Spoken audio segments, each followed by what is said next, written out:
Welcome back, everyone. We are now about, 15 minutes from our secret spot out here in Pennsylvania. So beautiful out here.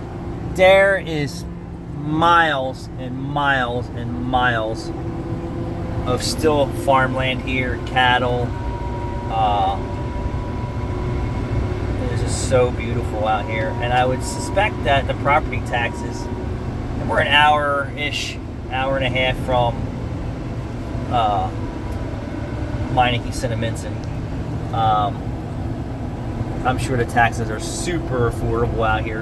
What I did notice, here's another shop out of business. Here was another shop done, out of business. Last year they were open for business. This year they're closed. I'm wondering. I don't know why, but I could probably suspect. Staffing issues. I would bet the lack of people wanting to do this anymore is just becoming greater and greater.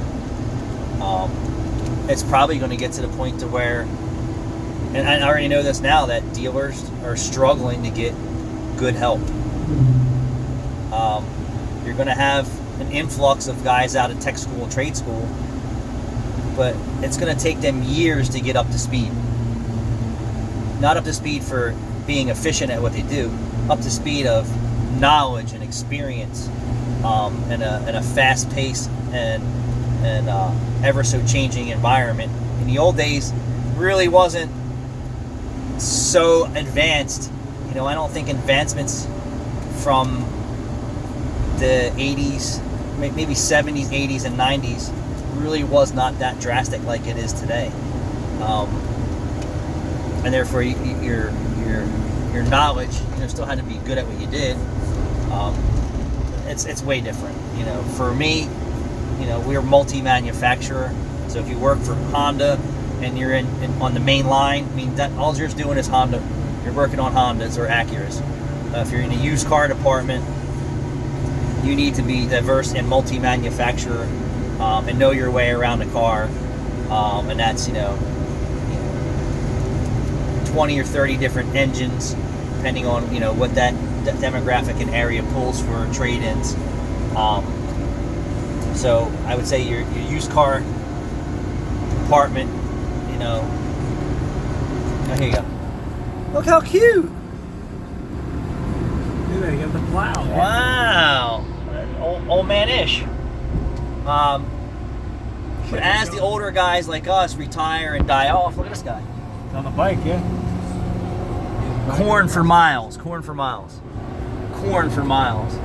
as the older guys like myself retire, die off, because that's what's going to happen, I just don't think you're going to find the animals like us like you used to. And I'm sure there's some really good shark techs that are coming through the ranks.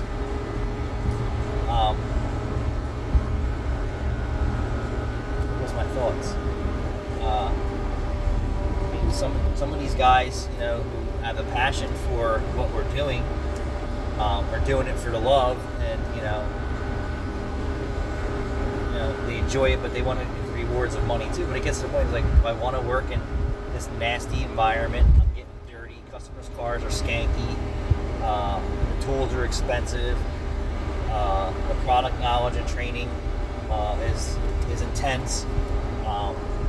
And if you're working in a dealership, I'd have to say, and somebody correct me if I'm wrong, there has to be at least, I'm going to say on the high side, 50% of the work in the shop, if not more, is warranty work. Warranty comeback work, right? And right from the rip, you're not getting paid. You're getting paid, but you're not getting paid, if you understand what I'm saying. So throw that into the mix when you know that every time you're walking up to get your tickets, right? And if you're not the top dog on the food chain, he's getting fed all the good work, or maybe he's getting fed all the crap work because he has the most knowledge in the shop. And you got some greenhorn in there who's getting the gravy brake jobs and 30, 60, 90K services. That would be enough for me to quit. Like you're ramrodding me with warranty engines and warranty transmissions and warranty reflashes and software updates because we don't have enough skilled guys in the shop, or whatever the case may be. And it's got to be going on somewhere. That, you know, the new guys are in there making more money than your top guy. And I think I've heard that, you know, one of the master techs runs around all day long babysitting all the other technicians, and, you know, he's not real happy about it. I heard this on YouTube.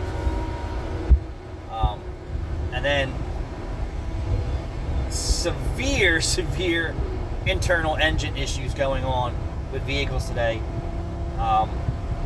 as low as 30,000 miles or less.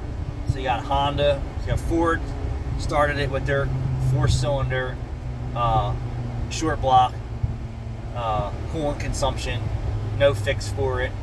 They did top ends, then they said, no, we're not doing top ends anymore. If it's under warranty, you need a new short block and whatever other stuff's wrong with your car at that point in time. I'm sure the valves are carboned up, it needs a tune up. Who knows? I've seen jobs not done right and jobs done right. I don't even know anymore. It just boggles my mind. But so many manufacturers now are eating engines. So many technicians are eating engines. What fun is that for a technician? And you know you're going to work and you're not getting paid for that 20-hour job, the 20 hours that you're entitled to. And then the high risk of the comeback, because you're dealing with crap. And then you have to be ultra fast at what you're doing.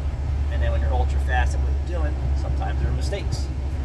And that happens. So, I really don't know where this industry is going to go. But I know that there is a severe shortage of I want to say a severe shortage of probably all technicians. You know, I've been looking for an A-Tech for a while, and I have a guy who's an A-Tech who asked me for a job as he was closing up his home repair. That's what he was doing, was working out of his house. And then the township, you know, his neighbors ratted him out, and then he was forced out of there. He didn't want to go buy a building and do that. So then he was putting his feelers out for a job. And the guy builds race cars, he's engine transmission guy, salesman, he's the total package. And then we've talked back and forth, and then he wound up taking a job at Ford. Master technician, knows his stuff, getting $30 an hour, working a 40-hour work week, and he's not happy. Here's a guy with 20, 30 years experience, knows his shit inside and out, and he's not happy there. And I've talked to him numerous times trying to bring him over to the dark side. Some people get complacent and then, you know, are afraid to put their toe in another pond, you follow me? So it is what it is. But here's a guy with tons of experience who probably should be making $80 an hour. Probably was making $100 when he was doing it out of his house or more. And then you have new guys coming into the field, getting what you're getting right out the gate, who have little to no experience and no tools. So does that make any sense to anybody out here? It just blows my mind. Just trying to give you some conversation while we're headed to our spot. Look at all that corn, baby! All that gluten! There's miles and miles and miles of corn on this side. Right? It's everywhere. It's all corn. So when they came out with ethanol fuel, they're like, oh yeah, ethanol fuel is going to be so much more affordable. Is ethanol fuel much more affordable? No. A big industry lie again. Little bit of a price difference for E85. E10 is still expensive. So you tell me. Thanks for watching.